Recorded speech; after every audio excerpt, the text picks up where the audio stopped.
In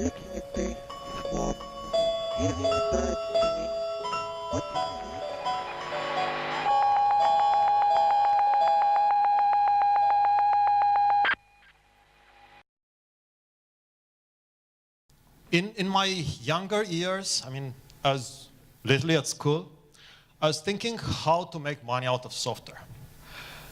I never wanted to change the world. I know that this is counter everything that you think about and that great people are telling you. Probably there is something to it, but to be really absolutely 100% honest with you, what I wanted was to make money out of software. And look, I agree with Phil that innovativity is somehow important, but my feeling is that the real thing is to make it profitable. Gone are those days when investors actually invested in innovation. I mean, I have a great product, give me 20 million. Jump, they were there. There's no such thing today. I have 1 million users, I have no idea how to monetize them, but give me 20 million, bang, 20 million in your pocket. There is no such thing today. I guess today, it's good to have users. It's great to have innovativity. It's excellent to be able to change the world. But eventually, it all boils down to how can we monetize this? How can we make money out of it? How can we make money for investors? How can we make money for ourselves? And that's what I wanted since I was a young kid.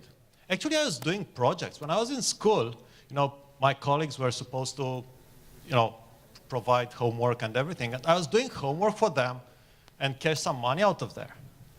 And then when I was in university, I realized that, wow, it's not necessarily for me to get in the full night and write projects and everything for me to sell it tomorrow. I can just do it once on the computer and then sell it several times. Here was that great idea of software. You develop once and then you sell more times. You create Windows and then you sell it to him, to her, to him, to her in Romania, in Africa, wherever. Great about software, and SaaS came, and you actually don't need to do this anymore, don't need even to sell. You go put it in the cloud and people start paying you $1 every month. You have 1 million users, you get $1 million every month. That's really great. So again, I still don't have the complete answer on this, but maybe let's try to boil together and see if we can get to the answer today. So what's happening today is that there are thousands and thousands, a lot of new software companies created every day by young and talented developers. And most of them actually end up as yet another great idea, missing completely the opportunity to get rich and famous. So that's what I always wanted. I wanted to get rich and famous. And I'm sorry for not being the perfect universe changer of the world for you. So this sharing of experience today will address a very basic question: how to make money out of software. Now, the question is, why do I believe that I can be here in front of you? So I started my first company back in 1992. The product name was RAV. Some of them may know about it. Some of them don't. We called it Romanian Antivirus. It was really proud to be Romanian for us. We called it Romanian Antivirus in the hope that this brand is going to help us. It's going to create knowledge for us and awareness for the country and so on. Then we rebranded in Reliable Antivirus. Guess what happened? In 10 days, the sales figure multiplied by 10.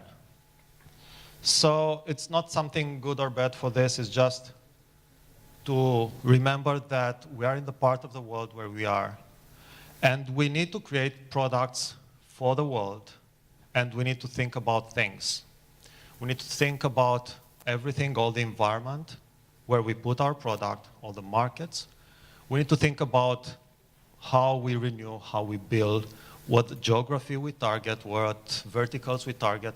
We think about all these things and make something that makes sense of it. Anyway, we had a great product. Rav was a great product. We're sitting in an unknown part of the world, here in Bucharest, trying to sell a software created for the world. It was a great piece of technology. It was really a great piece of technology, the best antivirus at that time. We were not backed up by deep pockets. It was only us in a room here, nor had a huge credit line, but yet, again, wanted to get rich and famous. I guess eventually I did become rich and famous, but this was a stroke of luck and the good fortune of Microsoft wanting to acquire. So here's Microsoft coming in 2000-something and wanted to acquire great technology, great people, and good profits. Why not?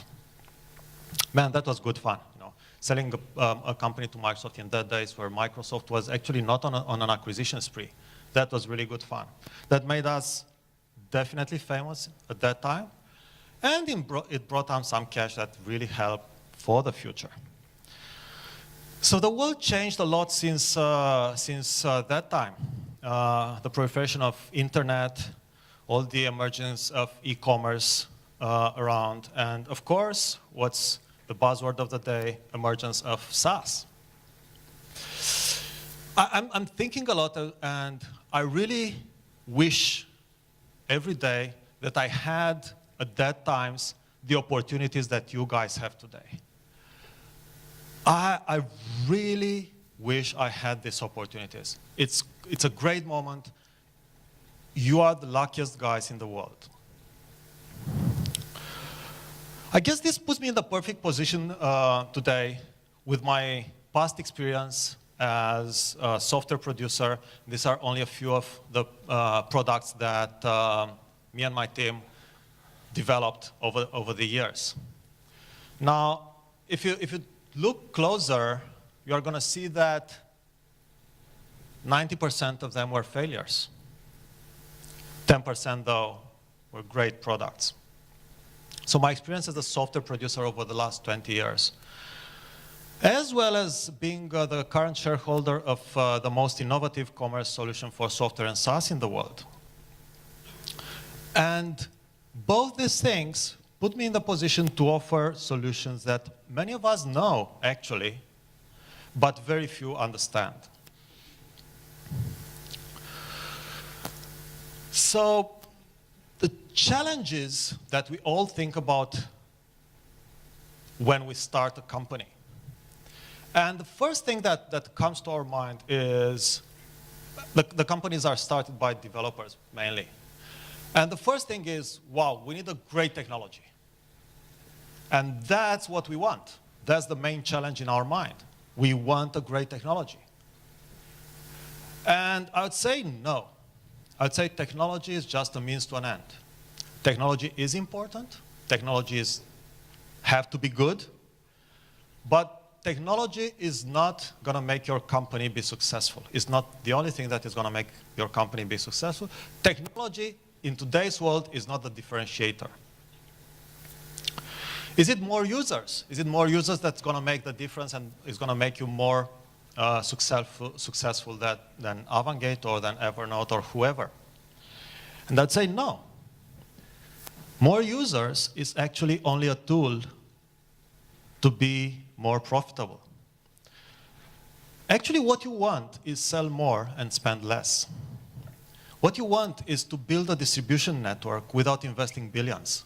You want to be able to sell more. In order to sell more people need to sell for you. You want to create a distribution network. You want to have a geographical presence. You want to tackle different geographies, tackle more and more people. There are, what, 1.5 billion internet users in the world? Each country, being it United States, it's less than half of it. So why tackle only one market? You want to look for revenue. You want to look even deeper into recurring revenue. Then on the other side, you want to reduce working capital needs. And we're all from Central Eastern Europe. And we really want to exploit the cost of advantage of being in an emerging market. We want to really be able to exploit this huge advantage that we have. But, well, these are the problems that we want to solve. Let's focus a little bit on solutions. So what you want to do is you want to really look at the environment. So what I'm seeing people around me is somebody, it's a developer starting a company, having a brother that has some friend in Russia, so therefore they launched the company in Russia.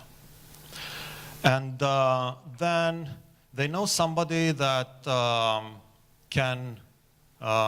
that works at Visa, so they include a Visa button, or they work at PayPal, they quickly include a PayPal button there to monetize it, maybe because PayPal is the cheapest. And then when they start to sell, they just sell to the closest and quickest and really easiest opportunity. What I'm trying to say is that don't do the easy way. Don't be like a boat in the wind to let yourself go wherever the wind goes. Just look at all the alternatives that you have. Just think about all this stuff and understand your product. What's better for it? What kind of licensing do you want to use? Do you use to have your product as an on-premise software, classic, 10 years old system? You don't need to be innovative here. If for your specific product, on-premise delivery, being it oldish and not fancy, is the best, go use it.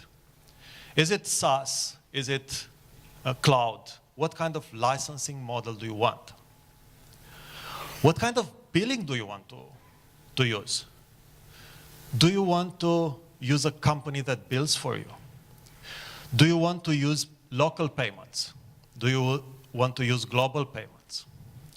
Do you want to use taxes in the local country in your advantage? Do you know what taxes are in different jurisdictions and how you use them? Do you want to do this in-house? Do you want to do this outsourced? Then you get into channels. And how do you want your company to sell? Is your product better suited by a team of direct sales? Is your product customizable? Is your product very well sellable but by your own team? Do you want to employ people in the US, in Romania, in Russia, wherever in the world, and sell with your own people in 6-month sales cycles? I'm not saying one is better than the other. I'm just saying that there are different strokes for different folks. There are different ways of selling that are better for different companies. Do you want to employ a channel, a classic channel with distributors, resellers in every country, so you can have multiple feet on the street, more feet on the street in different countries? Is your product well suited for this? Or is your product suited for online sales? You just throw it on the web and then start promoting your website and start promoting affiliates and start doing this kind of stuff. And again, I'm not saying that one is better than the other. I'm just saying think about all the alternatives, understand them, and really understand what is better for your product. Then renewals. How in the world are you going to get renewals? Do you want for your product to be a perpetual license, like Windows, for example? So you just sell it for $400 to somebody, and then, for life, that person is going to be able to use it. Or do you want renewals? When I'm launching Windows 2.0, you are going to need to pay me $100. And then when I'm launching Windows 3.0, you're going to pay me $100, but the previous version, you are going to be able to use it. Or are you going to use daily payments, like in the antiviruses? Every day, there's a new update for signatures, and you've got to pay for them, or you get a 1-year subscription or whatever? Or are you going to do the SaaS model, where you pay every month $1 to be able to use the product, or be able to cancel the subscription? And again, I'm not saying that one is better than the other, just saying that you need to think about all this stuff. You need to think about markets. Is your product better suited for US, which is the greatest market in the world? All of us are dreaming to launch our products in the US. Or, freaking Friday, is my product better for India? There is no shame on trying to launch a product in India. There may be a bigger market in the US, but there may be less competition in India. And therefore, my product can be better suited for that. You got to think about verticals. Is my product for healthcare? Is my product for software? Is my product for industry or whatever? You got to think if your product is going to be used by consumer, or it's going to be used by SMBs, or potentially only by S or by Ms. Is your product going to be used by enterprise? And then, actually, what you want is put all this together so it makes sense. Because you cannot sell to enterprise over the internet. You cannot sell to computer via to consumers. You cannot sell to consumers via direct sales. You got to put all these things together so it makes a workable environment. At the end, what I want to tell you is think about stuff. Don't just do it. Think about it before. Think about stuff and coordinate things. See all the opportunities. Analyze what is the best for your own situation, for your own product. And then, of course, focus. So you decided you are going to sell to consumer. You just go focus on consumer. Don't waste your time. Don't waste your money. Don't waste your bandwidth on focusing on derailing your focus on something else. So again, what I'm trying to say here is you have 4 steps. The first one is think. Think about your product. Think about what your product is, who's going to serve your product, who are going to be your customers, and think about the full environment. Then choose. Choose the right things for your product. Create the right environment.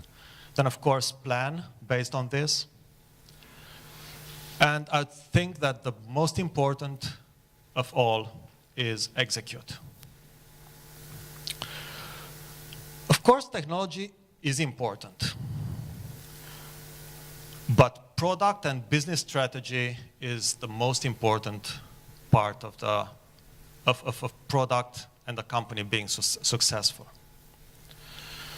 So here's my final question. Can we do money from software? And my answer is yes. In my mind, software is my first love, my second love, and my third love. Prize number 1, prize number 2, prize number 3 is software. I think that the best opportunity in the world is creating what we are calling today software, being it SaaS, or in the cloud, or apps, or Facebook, whatever, what we call it, software. So I think that's the biggest opportunity. That's where we're here. And I guess that's where my presentation ends. Thank you so much.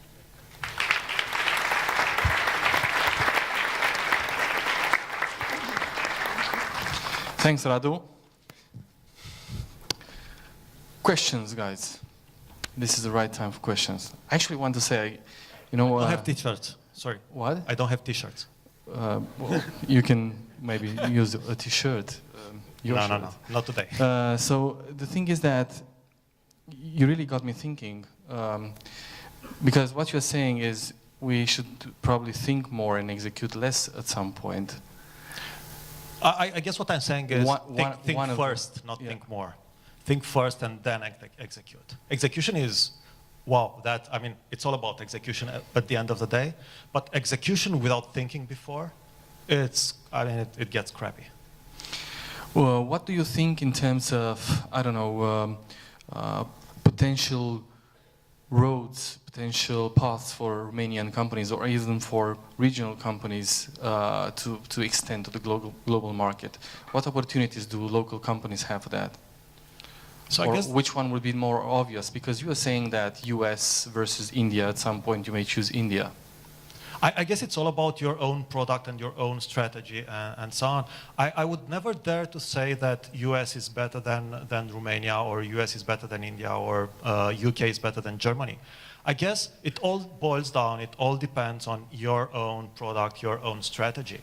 And what I'm thinking is, what I'm saying is not go to the US. So that's what I did for a lot of my companies. I mean, we jumped from Romania to Silicon Valley. We opened, office in Redmond, hired 20, 30, 50 people, created a great international company. And that's great. And it worked well for that particular company.